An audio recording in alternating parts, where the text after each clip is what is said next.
That looks nice. That looks nice. The interesting title of this live is Message from Estonia.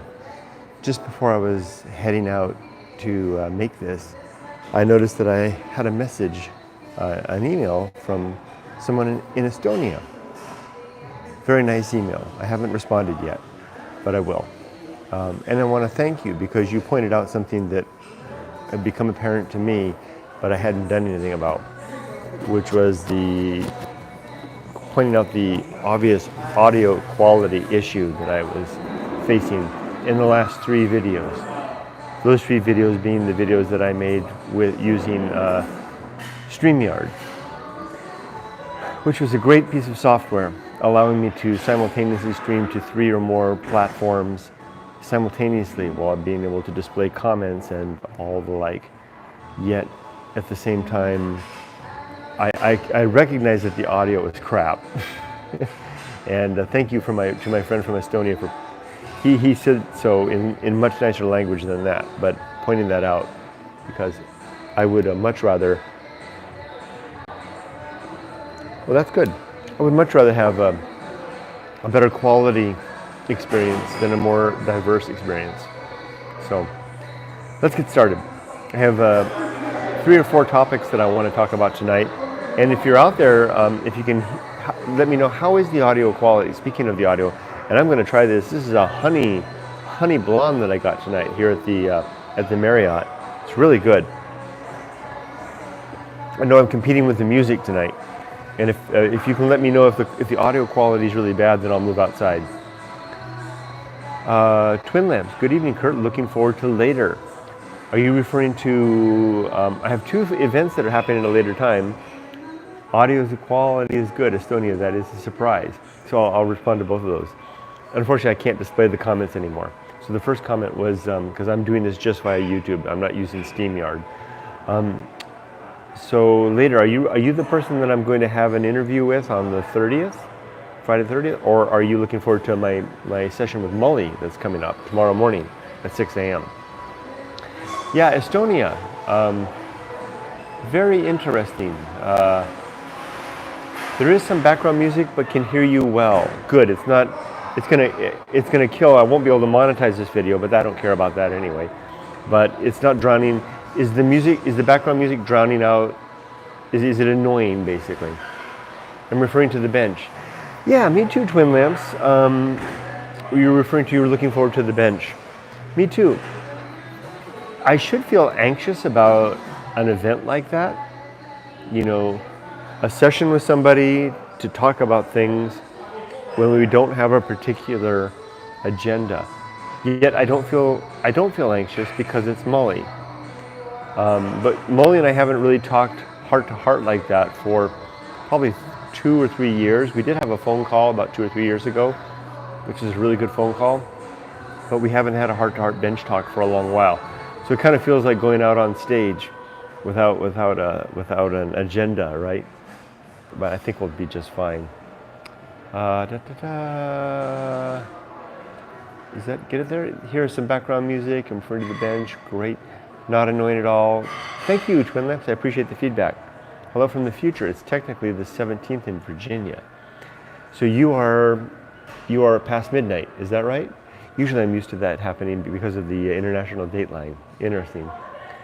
I can empathize. Twin Lamp says I can empathize with that. But without knowing Molly personally, he seems like the type of person that you can pick up where you left off. Molly is the most genuine human being I've ever met. Molly has a couple of taglines that he uses in life. But one way that he's described himself, that if you didn't know him, it would sound like, not like boasting, but it would sound like it would be something that you would think you would be suspicious of if you heard him say it. But he only said this to me after I had known him for about 3 or 4 years, and I immediately realized that was absolutely the truth. And the comment was that what you see is what you get. Molly never puts on a false face. He's never disingenuous, and he's never fake. What you see is indeed always what you get. Now, when you're having a conversation with such a person, it's pretty easy because you don't have, especially once you realize that that's the case, because you don't have to worry about reading between the lines. Because there's nothing between the lines. Everything that Molly has is exactly what he said. I don't know that I've ever known anybody quite like that. And if you're wondering why I'm having a beer tonight, it's because it's Friday night. My work week is done. So I think I might do that on the weekend nights when I do these. I'm doing these basically every day now. On the weekend nights that I do this, I might indulge myself with a beer in an establishment like this. You can see it's basically empty. So I came in with my mask. Mask is ever at the ready. But as soon as I sat down, I took it off so I could talk to all of you. I have like 3 or 4 topics I want to talk about tonight. A.B. Ducky says, yes, indeed, though I feel like the West Coast may be a better fit for me. Why don't you give it a try, A.B. Ducky? Come on out. There's plenty of room. It really is the West Coast is a magic place, but it's also a dangerous place. As the stereotype goes, especially in Southern California, it's a place where you can come where dreams can die. But it's also a place where dreams can be real. If you ever decide to come out to LA, let me know. I'll be happy to meet up with you and we can chat. Twin Lamp says, such people can be rare to find. I can probably say I've never known anybody like Molly, like that, in that capacity. I can't remember a single moment with him that was disingenuous. Quite impressive keeping that up in Japan. You're exactly right, keeping that up in Japan. And that's how I knew it was so the case. Molly knows where the lines are, yet he's more than willing to step over the lines. But he never does so in a harmful or disrespectful way. It's always done in such a way that's kind of tongue-in-cheek or fun. He's not a bad person. He's not. I mean, he's fallible, just like the rest of us. But there's nothing bad in Molly. Greetings, Cloud S says. Twin Lips, not to hog the chat. Oh, please do so. Chat away, anybody. But I just wanted to say that I caught up with your videos this week, and I had no idea things were so difficult at times. I really appreciate your candid and frank discussion. I've received so much feedback, Twin Lamps, along those regards. I mean, the comment that I made about my thoughts of suicide in my early 30s, and even the strange comment that I made about my more Socratic discussion. What's the right word? Is it a Socratic discussion thought of following the path of becoming gay, just for the lifestyle, was stuff I never thought I would talk about. But especially the dark stuff. My life is chock full of dark stuff. Typically it's dark stuff that comes of my trying to reconcile my place in the world, and trying to find my way through. And also wrestling with the responsibility that I've chosen to undertake, namely to be a husband and a father and a taxpayer and a citizen and all of those things, and try to do that to the best of my ability while wrestling with demons within me that might scream otherwise. It's a battle that I think I've largely won, if only by virtue of the fact that I've made it to this point in my life, and there's been times when I've been clenching my fist and clenching my teeth, but to get there. And now most of the pressure is off, right? Not all of it, but a lot of the pressure is off now, being through the other side. And it was a very a worthwhile journey. A.B. Ducky says, I thought about moving to Oregon or possibly Washington, but I may be further off than I'd like. If only money really grew on trees. Haha. Well, there's 2 ways to deal with the money problem. One is to earn it, or one is to not spend it, right? So maybe you can find a way to make those things happen without spending it. The Washington and Oregon options are indeed very attractive, especially if you're interested in the more naturistic, down-to-earth type of thing. There's a lot of small communities in Oregon, Washington, where you can live a more earthy lifestyle. And by earthy, I mean hippie or simplistic. It doesn't have to be hippie. You could be the other type too, but you can have that there. There's exceptions like Portland and Seattle. But if you come to a place like San Francisco or Los Angeles, you are in, as I remember one British woman I once knew when I was a teenager, she was a British girl at the time, once told me when she was visiting the United States, she said America, and particularly Los Angeles, she described as the top of the world, which in the 80s it certainly was, right? I mean, I'm sure arguments could be made for other cities in the United States. But come to Los Angeles if you want to jump into the grit and the maw of the whole thing and really, really run yourself through the ringer of life. My daughter's recent experience of living in Star City in Marina del Rey was just such a thing. All of her roommates were people, young adults from somewhere else who came to LA for their shot, the stereotypical, expectation of a chance, a shot at Los Angeles, a shot at stardom, a shot at all that entailed. And every one of them was going through that experience of being at once desperately alone, desperately excited, and enthusiastically engaged and not quite sure if they can make it another day. I don't think my daughter quite got there because she always had her mother and I just down the road. So I guess that's an advantage and a disadvantage at the same time. So anyway, on to the 3 or 4 topics that I want to talk about that I may or may not be able to remember. Please, any questions you want. And A.B. Ducky, if you have any questions about California or life on the West Coast, let me know. Right now, I'd be happy to answer to the best of my ability. A.B. Ducky says, I'm not too big on city personally. I live about 15 minutes from D.C. on the coast of, and the cost of living combined is doing a number on my mental health. I feel you there. Don't come to Irvine. You'll just be replicating the same thing with all the loose screws and the nuts of the West Coast. Have you considered Arcata, California, or Trinidad, California, or various coastal cities along the coast of Oregon? The tricky thing, though, with those communities and the like, is you're going to have to live with desperately getting by. There's like the 3rd or 4th time that I've used the word desperate in connotation with the West Coast. Excuse me. It's one thing to be desperately alone. It's quite another thing to be desperately poor. And one thing that LA and the environs here offer is the opportunity to make a quick buck, the gig economy, right? You can kind of get by, you have to work hard, but not quite like the small towns of the West Coast where you just barely get by. If you can find a way to that minimalist life cycle, maybe you'll be okay. Evolved Blessing, hello friend. Surprisingly, I heard there's a lot of desert in those states. A.B. Ducky, hard to believe, I imagined much different. You're right, there is a lot of desert, especially in Oregon. After you get past the coastal range, on the other side, the rain shadow that it causes, lots and lots of desert. Although it's not a desert like the desert that I go to. It's more of a temperate desert, if that's a term. It's cooler and colder. Humboldt native here, it's grim. Julie, is that Julie? I can't quite, my glasses, my eyes are so bad. Humboldt native. Are you the person that wrote to me that talking about, goodness gracious. Are you the person that wrote to me talking about Humboldt? Oh yes, you are, about Moonstone Beach. Yeah, I saw your email.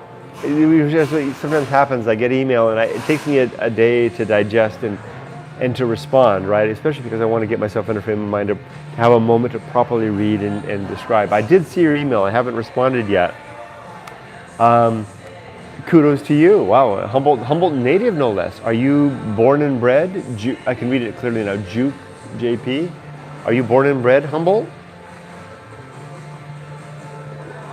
Oh, you're very welcome. Say no rush. Thanks for reading. Yeah, it's really important to me that I be in the proper frame of mind when I respond to people. Someone just Daniel gave me $5. Oh my God, I've not responded back to your email. I'm so sorry. Tomorrow, yikes. Oh, no problem. Well, you just paid for my beer. Thank you, Daniel. I appreciate that. I'm certainly not doing this for the money, but I appreciate that. Yeah, Eureka born, Fortuna raised. I know all of those areas. Actually, you wouldn't happen to know a woman named, I won't give her last name because to protect her privacy, you wouldn't happen to know a woman in Fortuna named Thielen, would you? She was my girlfriend before I met my wife, Yumiko. I sometimes wonder what happened to Teelan. She's a good woman. Eureka Born. Do you know I used to work at, there's, I don't know if it's still there, Maxwell's. Have you ever heard of Maxwell's Bistro down there on the south side of Eureka? Kind of where the 101 curves and starts to head on down towards the College of the Redwoods. They used to have a Maxwell's Deli on the corner. And so I used to work in the restaurant and the deli both. And if you've ever, Juke, if you followed me long enough and you know the story of Eric and Joe Bob, they had a house in Eureka as well, and that's where the last place they were before Joe Bob died and Eric committed suicide. So Eureka, you and I will talk more, Juke. Please, I'm not saying that I'm not discouraging you from commenting now, but you and I will talk more via email. I look forward to learning more about your story and maybe what you might be thinking about for your future. I don't even know how old you are. AB Ducky says, I don't mean to keep distracting from your topics. Please, AB Ducky, don't worry about it. Talk it, anything you want. All of you, as many comments as you want. I enjoy it. Distracting from your topics, but would it be okay if I email you about the book? I've emailed in the past and your words meant a lot to me. Of course, AB Ducky. Did I send you a copy of Going Alone yet? Is that the book you're talking about? If not, let me know. Yeah, sure. And I'll be happy to send you a copy as well. Not familiar, got it. JP says, I'm surprised you're not. I'm not surprised you're not familiar. I imagine that Maxwell's and Maxwell's Deli are long gone. This is 1989, 90, and 91, I think, and I'm sure that that's all long gone. But I'm sure you know familiar words like Moonstone Beach, Trinidad. Juke, have you ever heard of Merriman's Diner up in the West Point, West Haven? Have you ever been up to Merriman's Diner at West Haven? I'm sure you've been to Moonstone Beach. Well, anyway, the first topic I wanted to talk about was the message from Estonia. And forgive me if I'm repeating myself, because I've been halfway through a beer. Maybe I've already talked about this. But I got a message from an Estonian viewer mentioning that my audio was not very good. And I knew that was the case with Steamer Yard. So I switched now. I'm back to just the YouTube thing. I'll just use the Steamer Load when I'm talking to people like tomorrow for Molly. The second thing I wanted to talk about was something my boss said today that I wanted to share with all of you that I thought was really good. Now,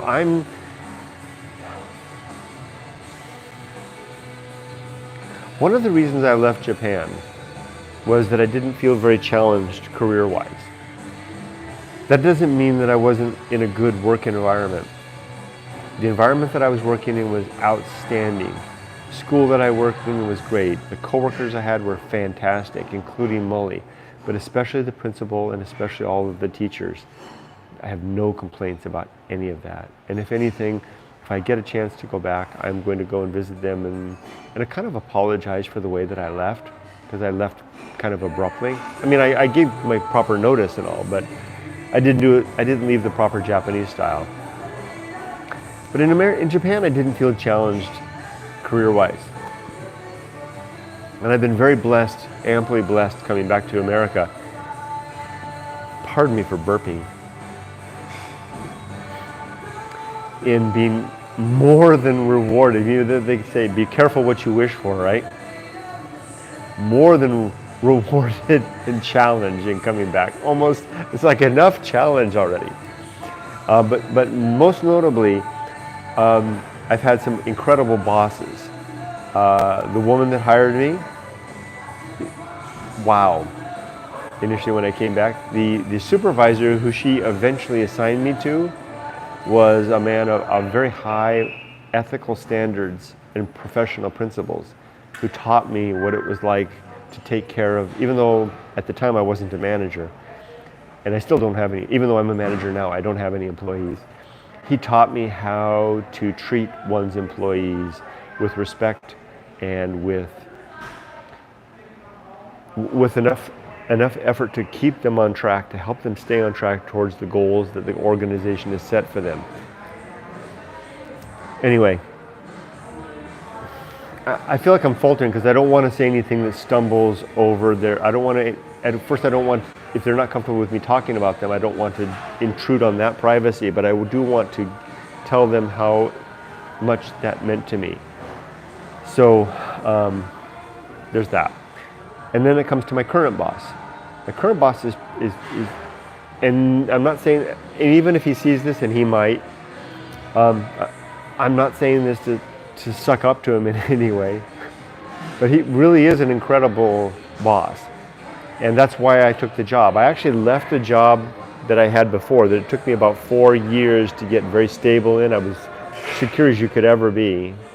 And I chose to move into a new position, the position I am now, giving up all that security for an opportunity to learn from someone whom I greatly respect. And I'll leave it at that. Okay, so I'm really lucky right now. I'm also very challenged, and I'm also at risk. I mean, it's a dangerous job. I don't have all the security that I had before. I literally could be let go at a moment's notice and find myself in a rather desperate situation, and I knew that going into it. Yet, at the same time, he said something today that really got me. We were having, and I don't want to say too much detail because I don't want to trespass into my work life in public. But we were having a meeting, and he was talking to someone, and he said something that really stuck in my mind about, he said, you can lead from anywhere. And what he meant by that was, any position in an organization, it doesn't matter if you're the mail boy or mail girl, or you're the CEO, you're given opportunities to step up and take a leadership role. Leadership means recognizing the not just the duty that you've been given, the task that you've been given, but the mission that it entails. And being willing to step forward and help guide the objectives, guide the effort towards that particular mission. And that really stuck with me. That was an astonishing thing. And that's why I work for him. That's why I chose to work for him, so that I could learn these things. And I'm really lucky because every morning I get to spend 15, 30, even sometimes 45 minutes into an hour of just one-on-one with him, getting this type of information and feedback. I'm learning so much every day. And I'll leave it at that because it sounds disingenuous, but I really do mean that. And I wanted to share with you that message. You can lead from anywhere. It doesn't matter who you are or what position you are. Leadership is more a state of mind, recognizing the objective to be achieved rather than the task that has been assigned. So let's see, there's a couple of comments, and I'm getting a little drunk. Reminds me, oh, no, I won't go there. Not familiar, JB Ducky, I've not got a copy yet, but it was quite a few years ago when I talked with you last, haha, before your family came over, I believe. Oh, well, wow, goodness gracious, what have I done? I'd be happy to send you a copy, AB Ducky, of Going Alone. Just send me an email, dinnerbytheriver@gmail.com, and I'll be happy to send you a copy of Going Alone. Although I don't know, it's a weird book.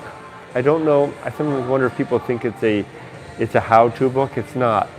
It's a journal and a diary of a madman, of a man, me, who went into the wild, discovered what wasn't out there, and tried to reconcile that with the rest of my life, and came up with a path that I laid out in the book. Cinecyclist, there's a name from the past. Wow, I haven't seen your name for a long time. Really loving your new vids, better than I thought. Not a put down. That's really neat the way you said that. Thanks to Emily to getting the ball rolling.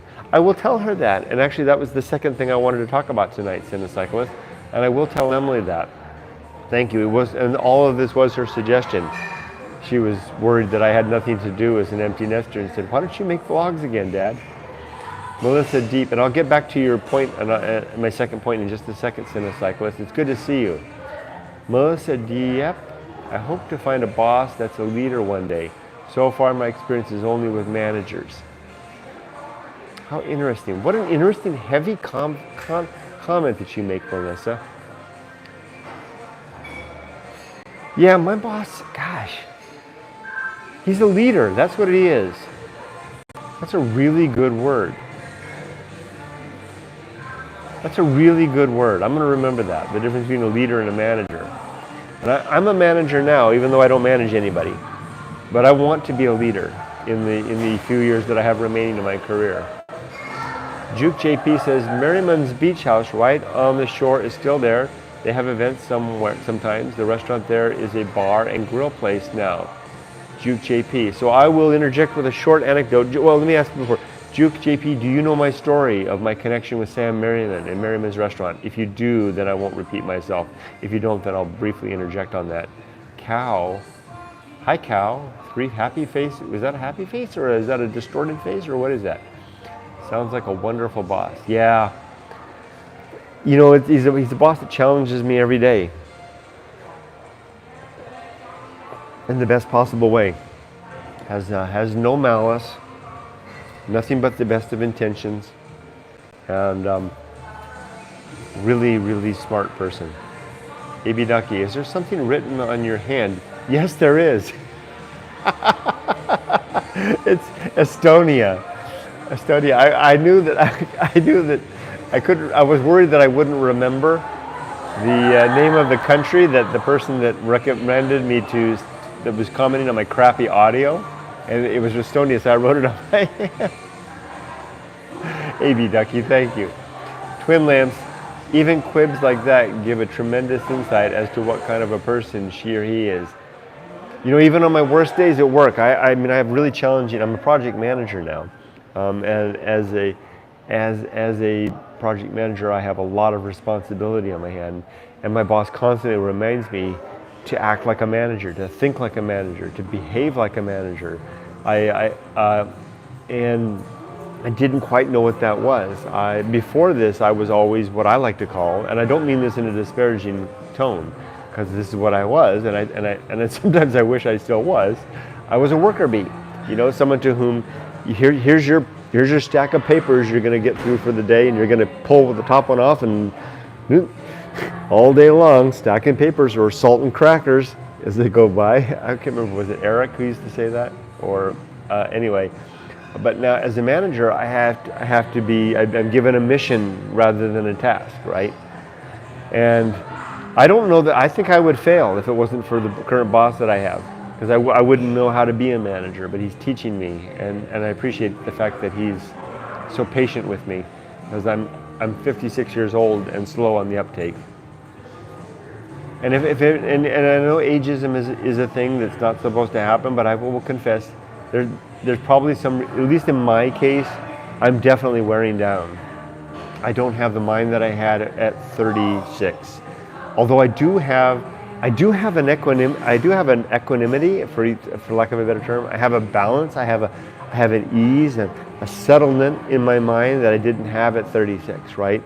Whereas I'm not as sharp and my memory's not as good, I'm also not as likely to be, you know, shot through with effervescence or brought down to despair by the same things. So I guess there's something to that, right? Let's see. Slicer says, did you ever at any point consider taking the entrepreneurial route in any way? I thought I did. Well, I've done that, I think, 3 times in my life.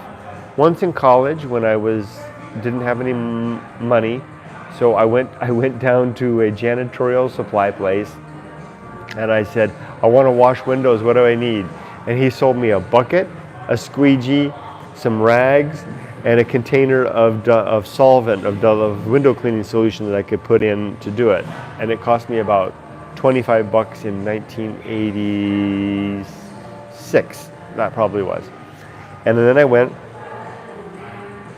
and my dad's computer, which was like a Commodore or something like that, I can't remember what it was, back in 86, I printed up a bunch of flyers for KB window washing, and I charged $19.95, any house, any size, and I went around to this neighborhood and I stuffed it in people's mailboxes, which I later learned was like a federal offense. And I had a business going. I did any house. It was like Earl Schreiber. I'll paint any car, any color for $59.95. I would wash the windows of any house, no matter how many windows, for $19.95. And I had more business than I could deal with. And I did that for throughout my junior college. As I finished junior college, it got me through junior college. And then when I moved to Humboldt County, I did the same thing because I ran out of money there. Even though I was working part-time jobs, I had that job at Maxwell's Diner and Maxwell's Restaurant. I did the same thing there. And then my friend Eric did the same thing as well. And he actually did it as well. He actually borrowed my equipment when I went off to Japan. And Eric, that woman is wearing a man's dress shirt. That's all she's got on. Now, you guys out in the audience, that is hot. She's a small Asian woman just wearing a shirt like mine, right? And that's all she's got. And it goes just above the, I shouldn't talk like that. So that was my first shot at entrepreneurialism. My second shot was when I started my boat building business, making model sailboats. What a stupid idea that was. Using about $10,000 that I inherited after my dad died and his woodworking tools. Utter failure. And the third shot at entrepreneurism was the old Tokaido antique business that I had in Japan. All failures. I'm no entrepreneur. JP, not exactly. Okay, so real quick, you're talking about my Humboldt County. So I came to Humboldt County with my friend not Matt DeVille. I can't remember his name all of a sudden. Blame it on the beer. He lives out in Ojai. I came with my friend in a Frito-Lay potato chip truck that I had purchased in lieu of I'd taken my money for the dorms and I bought this potato chip truck. Those of you who heard the story, forgive me for repeating myself. Anyway, that didn't work out. The cops found me out and they told me that I couldn't do that anymore. And I was desperate. I didn't know what to do. So I had been surfing at Moonstone Beach about 2 or 3 weeks prior to the cops telling me enough was enough. And Sam Merriman had rousted me of Merriman's restaurant. You know, he's the actual guy, you know, the World War II vet that shot down Japanese fighters, Zero fighters from a battleship on the Pacific. He had come down and read me the riot act one day because I had used the hose on the beach house down at the beach to hose myself off after surfing. And anyway, the day that the cops told me enough is enough, we're not going to tolerate you sleeping on the streets anymore, and I had no place to stay, I didn't know what to do. And here I am, a poor college student, all my money is sunk into this motorhome. What am I going to do? So I drove up to Moonstone Beach to think, went for a surf, and when I came back out, here comes that truck zooming around the corner. You know what it's like in Moonstone, right at the bottom, that comes around the corner.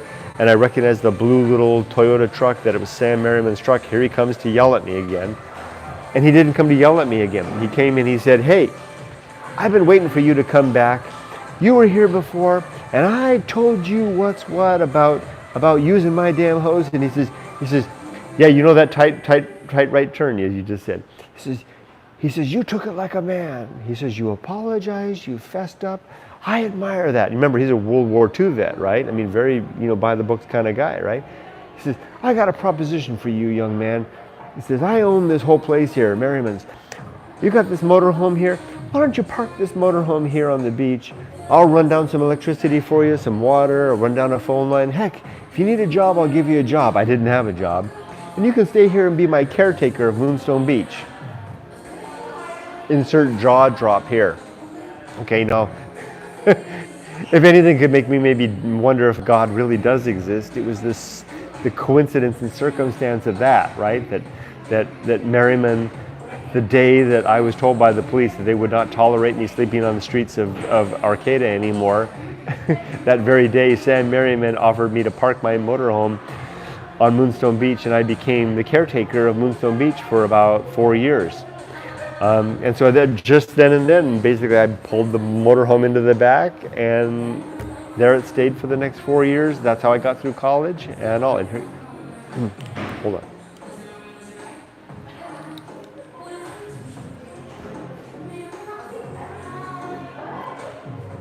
Oh, there she goes with the wearing the shirt. You can't quite see the legs.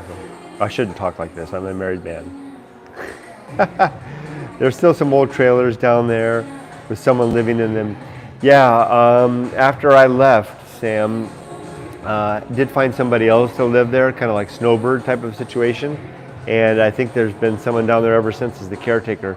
Sadly, Sam's been dead for many years. His daughters, Melissa and Nancy, have taken over the establishment, I imagine. Sam's another man of integrity. I loved him to death. Kind of chokes me up now just to remember him. Yumiko remembered him as well. He would always show him his baby picture. He kept it in his wallet. He kept this picture. He called it his baby picture. And he would always say, "Have I ever shown you my baby picture?" And he'd whip it out. And it was a picture pre-Photoshop days that he had somehow managed to get of a baby superimposed with this giant donkey man's dick on it, right? So it was a baby picture with this giant dick. And I remember when he showed that to Yumiko, he says, have you ever seen my baby picture? He whipped that out and showed that to my wife, who was my girlfriend at the time. And she's like, oh. Okay. When's the last time you've been to that spot? I haven't been back there since 1990 maybe. I took a quick motorcycle trip up there and I went and visited Joe, Bob, and Eric. This was about 2 years before their sad death and suicide. And that was the trip, and I dropped by and I saw Sam, I saw the beach house, and I saw Joe, Bob, and Eric. And that was the time that Eric told me. He said, "Kurt, I want you to know," this is 2 years before Joe Bob's cancer set in. He said, "Kurt, I want you to know that if anything ever happens to one of us, we're both going." And that whole story is related in my first book, No More Looking Out for Number One, which relates the story of Joe, Bob, and Eric and the impact that had, and literally breaking me out of the life, the self-obsessed life of focusing on myself, and saved my marriage, literally. Strange thing that the death and suicide of dear friends could have the effect of saving one's marriage. Saved my marriage, set me on the path of fatherhood, set me on the path of going alone and writing the book and all the experiences that were entailed from that. I miss Joe, Bob, and Eric desperately. That was the last time I was there. Bill Gorman. Oh, there you are. Hey, Bill. I feel uncivilized out here seeing you in a modern building. It's a very modern building. This is the Marriott. I was going to go upstairs to the rooftop situation, but I just saw this setting right here with the background. I thought that was just so perfect. Let me ask one more time, guys. How's the audio? Is the audio better than it's been for the last 3 days? JP says, I never knew any history about that area. Thanks for that. Humboldt is an interesting place to grow up. It is. Sam Merriman, if you've ever wondered why Merriman's beach house is in the place that it is, so damn close to the water that the water can actually come up under the floorboards at times, is because Sam Merriman, who was a supervisor for Humboldt County, Sam Merriman's ancestors arrived in Humboldt on covered wagon and basically homesteaded that entire area there. From Moonstone Beach, they owned all the way up the hill, all behind the houses up behind Merriman's restaurant. They owned all of that. Sam lived all alone in that one house up there, all by himself for the last years of his life. God, I miss that man. He's the one that told me repeatedly, quit being so nice, Kurt. He says the world's going to take advantage of you if you are so nice. And I wouldn't say that that's necessarily been true, but I have never gotten ahead. I'm still, even though I do well for myself now, I'm still one or two paychecks away from living on the street. And I imagine I'll be that way for the rest of my life. Sam was absolutely right. Maybe Ducky says, I don't recall if you answered this in the last stream, but what is it that made you get help when you needed it? I was gonna kill myself. I had decided to jump off a bridge, and I had picked the bridge, and it scared that fact scared the living crap out of me. It wasn't really a conscious decision. I had simply was so miserable and so unhappy and so. It's not the misery of it's not the misery of having a bad day. It's the misery of a great weight bearing down upon you constantly and incessantly that you can find no relief for because it doesn't seem to be real, and nowhere you can turn and nothing satisfies. And all you then seek is some way out. And I knew of this bridge that if I had simply hopped over the rail, within 10 seconds, it would all be over. That beginning of a plan scared the crap out of me. And I immediately got on the horn and called my doctor and said, I need a physical exam. And when I went to see him, I said, no, doc, I'm not here to see about a physical exam. Something's broken in here. I need your help. And I really am glad that he took me very seriously and sent me on a course of getting help that really did work. Now, it didn't work. I saw a psychiatrist who then gave me medication to see, and he referred me to a counselor. And that counselor didn't work out for me. And so I then sought a different counselor, and it was three counselors in that I met Carrie Bree. Oh, geez, I gave her name away. Maybe, I hope she won't mind. That I met Carrie, and Carrie was the one. And I spent about 2 years going to see Carrie every week, and she helped me to get my act together. So there's that. That was about 3 or 4 years before Emily arrived, and about 5 years before 5 years total before we went to Japan. Audio is good, thank you. Evolving Blessing says, yes, much better, great. I'm glad it's better than before. I'll do it this way from now on. Seth K says, it's been so long, Kurt, this live stream popped up randomly while watching videos on dissociative identity disorder. I don't mean to laugh at dissociative identity disorder. I'm just wondering how that got lined up, right?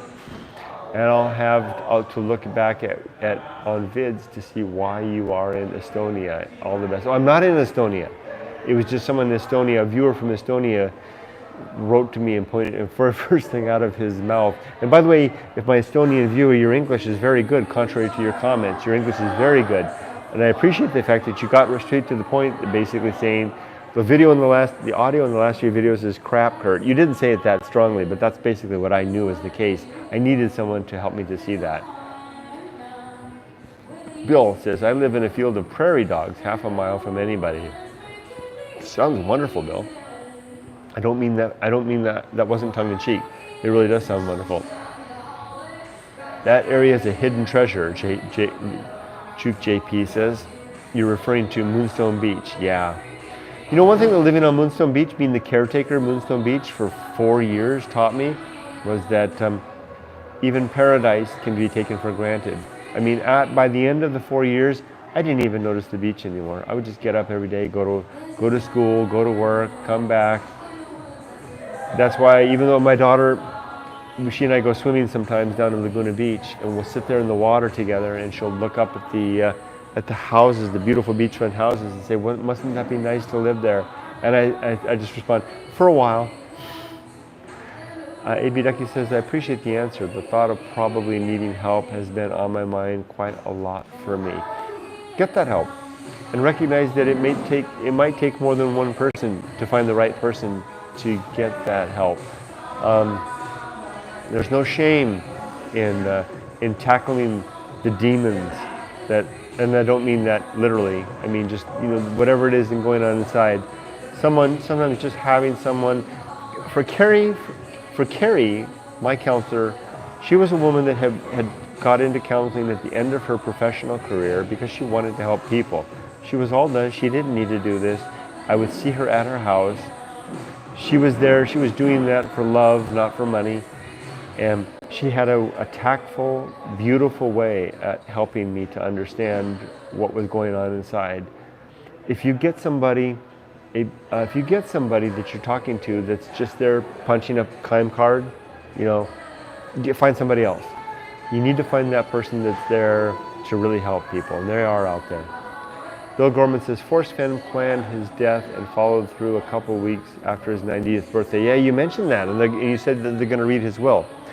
I'm going to get on to the third and maybe the last thing that I'm going to talk about tonight, because I can't remember what the fourth one is. Oh, I do remember what the fourth one is, suddenly. The third one. Tonight, it's Friday night. Hold on, I need a little drink.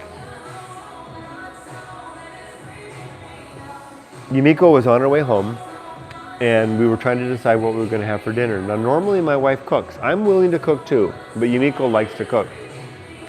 Or she prefers her food over mine. But on Friday nights, we try not to have anybody cook. We eat out. So I asked Emily, what should we have for dinner tonight? And she suggested, Molly, if you see this,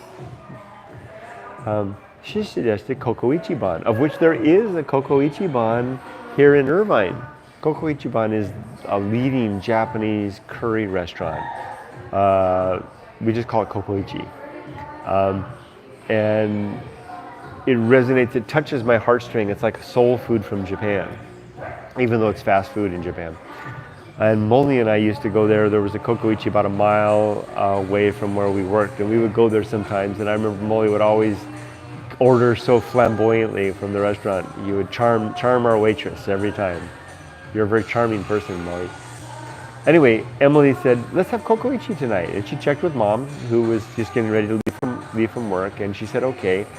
So on the way, Yumiko and Emily and I got in the car and I drove, and we were driving, and it's halfway across Irvine. We were driving on the way, and I was thinking to myself, how nice that Emily had the experience of Japan, such that Coco Ichi, the Japanese curry restaurant, is first and foremost in her mind when thinking of soul food from Japan, so to speak, and that she thought of that. And then get this, as we're driving along, I was listening to Coast, and they were doing their 80s night tonight. And guess what came on? But Journey, a song from Journey. And as we're driving along, and I'm driving, and Journey is playing on the radio, and there's, don't stop believing, hold on to that feeling. And I realized that my daughter sitting next to me, my little Japanese girl, is singing along word for word to this 80s Journey song. And I just had this moment of just disbelief that somehow she had managed to balance the worlds in one evening, right? We're on our way to Coco Ichiban, which epitomizes Japanese, fast food, soul food. Yet while she's able to sing along with an 80s nostalgic American music, Journey, Don't Stop Believing. And I was kind of just astonished that this experiment and this attempt at giving her a Japanese heart and an American spirit had maybe seemingly yielded some fruition. See if there's any more comments before I wind down.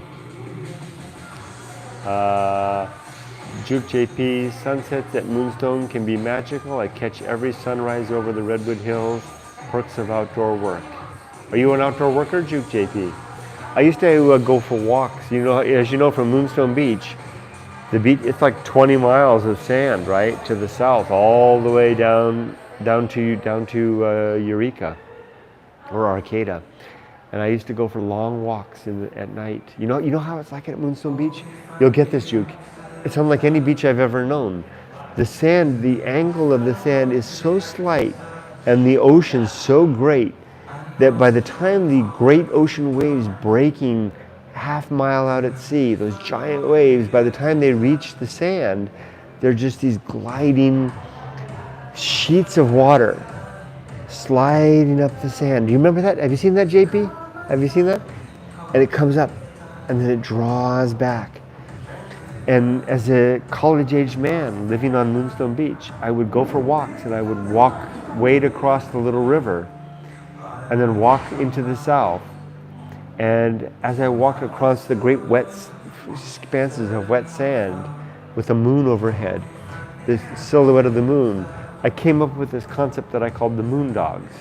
And the moon dog would always walk with me, the reflection of the moon right next to me in those great sheets of water where I could hear the great waves crashing in the distance. and these beautiful, these long sliding slivers of water moving up and down. Does that ring a bell for you, JP? I see your comment there. It's so flat. I used to skimboard on that before I got into surfing. Wonderful. Yeah, it's a great place for surfing. I used to surf too. Camel Rock. Have you surfed Camel Rock? I used to, living on the beach there, people would phone me from Arcata, my friends in college, and ask me if I was the surf report. You know, I would get up, I would sleep in my little motorhome there, my Frito-Lay delivery truck, and lift the curtain, and looks like, you know, head and a half. Something else surfing out there. I would surf all alone out there, out in Camel Rock, and on Moonstone. And Twin Lamp says, definitely getting help soon is better than later, but also when you are truly ready to accept help and listen. Yeah, that's an important variable there.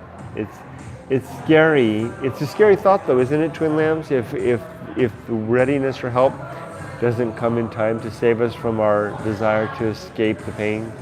What a scary thought. Evolving Blessing. I just ate Japanese curry, all-time fave. Wonderful. Was it Koko Ichiban? Hence K2. Hey, there you are. That's a sweet story about your evening with your family. We had a nice evening and we sat together and we watched The Good Place on Netflix, and Emily had to explain it all to me. The idea of demons having a place where they're trying to show that humans are really good. Interesting. Jay, there's nothing like it. Yes. Juke JP says, yes, it's a climb down those hills. It is a climb down those hills to get to Camel Rock. Hens K2, one of my daughters made me laugh out loud today. What did they say, Hens K2? I didn't know you had more than one daughter. AB Ducky, off topic, but I wanted to say I appreciate these streams lately. For me, it's something to look forward to at the end of the night. I'm so glad to hear that. I enjoy it too. It's become kind of an interesting thing. I have dinner with my family. Yumiko and Emily usually retreats to her room, and chat with her boyfriend, do her homework or whatever. She tends to stay up to like 2 or 3 a.m. doing homework. And then Yumiko and I watch a little TV, and then I get up and instead of going straight to bed, I just come out and do this for a little bit. So it's changing my routine a little bit. Kaola SU, I hope I'm saying that right, just joined from UK, 6:13 a.m. here. Welcome. Just joining the stream, or first time to ever discover my channel? Welcome, we're glad to have you. Oh, Evolved Blessing, homemade curry, nice. How's the book coming, Evolved Blessing? Twin Lamps, it's terrifying, Kurt. It is incredible and awesome what your brain can do. Everyone can be telling you something and trying, but it just doesn't sink in sometimes. I think are you referring to the comments I made about getting help? Yeah, that's why I really do think it makes a difference to find someone, a professional who really knows their stuff. Carrie was able to get past me viewing her, what she was saying as trying to push her own agenda on me, or not seeing my world, but able to actually help me to understand that, well, I'm losing my track of thought. She helped me to see that she was there for me, not just to share what she knew. Twin Lamb says, scary what it can lead to, but also amazing that it can recover and adapt. It is scary what it can lead to. My best friend Eric committed suicide due to the frame of mind that he had. That's why I wrote my first book, No More Looking Out for Number One. And I'll confess that I haven't really gone down the road of trying to explore if his reasons were well-founded or not. I kind of I'm just realizing this tonight for the first time ever. I kind of glammed onto the idealized view that he presented to me, because he and I had the very strange and very painful opportunity to talk about his death, and I desperately tried to convince him not to commit suicide. I kind of regret that I never called the authorities on him, but he convinced me that he was of sound mind and that his decision was a sound one. I will confess that I never really until tonight had questioned whether or not that was the case. If Eric had found a carry of his own, if he might still be here now. Melissa Deep says, sorry about your friend. Thank you very much. I miss Eric very much. Although I imagine, like so many of my others from my past, that we would not be together now. We would be diverged in the woods. And by the way, the friend, I couldn't remember his name earlier, that was Chuck. Say, hey Chuck, one other friend from the past, even before Eric. But I do, Eric's dead. What can I say? I can't impugn his memory in any way. I do feel tremendous guilt that if he hadn't known me, he would still be alive, because it was through me that he came to meet Joe Bob, who he fell in love with, and who Joe Bob, it sounds like a damn soap opera, who Joe Bob eventually got cancer and died, and Eric decided to follow him. And I do admit that every couple of years I sit there and I ask myself, if I had not met Eric, would he still be alive? And I think he would be. AB Ducky says, sorry to hear, Kurt, I've been in a similar situation and it's hard. Yeah. Thank you for the sympathy. Seth, I used to drink tremendous amounts of alcohol and was in denial about how much it affected my mental health. Psych meds plus alcohol made it much worse. I almost ended it many times. Better now. I'm so glad to hear that, Seth. Wow. John De Leon says, I'm from nearby Costa Mesa, Kurt. I remember watching your Japan vids back in high school. Nice to see you live stream. You're just up the road. Costa Mesa, no less. Let's get together and have a beer someday, John. Send me an email. dinnerbytheriver@gmail.com. Maybe we can do that. Reese, I know you, Reese. Good to see you. Drugs changed my life for the better. LSD is powerful. Really? That's a twist I didn't expect. Interesting. Tell me more about it sometime, Reese. I'm going to finish this off, and then I'm going to finish off. I'll get to the fourth and final item I wanted to talk about. That's a damn good $8 beer. Let's down this thing and I'll get off. I'm usually not drinking beer when I'm doing these. It's Friday night. But I got to get to bed because I'm meeting Molly at 8. And that's the fourth thing. 8 a.m. Pacific time, 9 p.m. Japan time. Molly, aka Warmoth Strat, and I will be catching up for the first time in 7 years, publicly at least. Those of you that have been with me long enough may remember the bench days where Molly and I would sit outside Family Mart on the bench talking about life. Some very, very high points in my life. I look forward to reconnecting with him. Really, all of this reconnection, really all of this new resurgence in life came about because I had basically finished my active day-to-day duties as a father. You know, my daughter had grown and moved out on her own. She's back now, but the experience of 3 or 4 months on her own changed her. And she's more independent. And so I'm able to do this.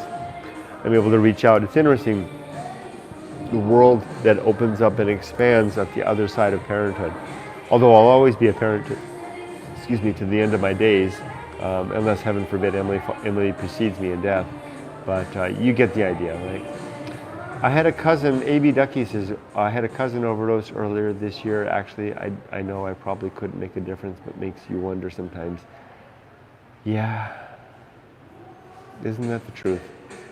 I often think about my father and the immature things that I said to him before he died. Trina says, I'm sorry about your friend Kurt. Thank you for your conversation. I hope the beer was good. It looked delicious. Best beer I've had in a long, long time. I'm gonna have to remember that. Well, with that, everybody, I'm going to say goodnight to all of you. And thank you for spending a little time with me. I'm gonna head to bed, but I'll set my alarm for early in the morning because I have an appointment with Molly. I'm looking forward to it. Really nice time to catch up. Thanks for joining me. Have a great evening, everybody. Sleep well, Kurt. Hope to catch you later. Thank you, Twin Lamps. AB Ducky, good night, Kurt. Bill Gorman. FN. What does FN stand for? Finn? I don't know. Good.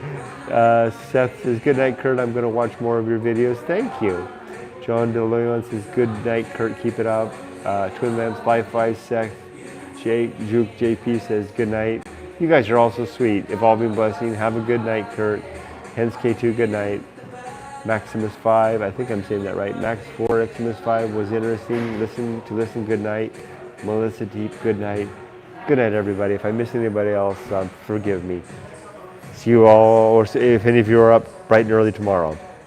I typed GN, spell check, changed it to FIAN. Oh, good night, Bill. Good night. Thank you. Take care, everybody. Be safe, but not too safe. Not too safe.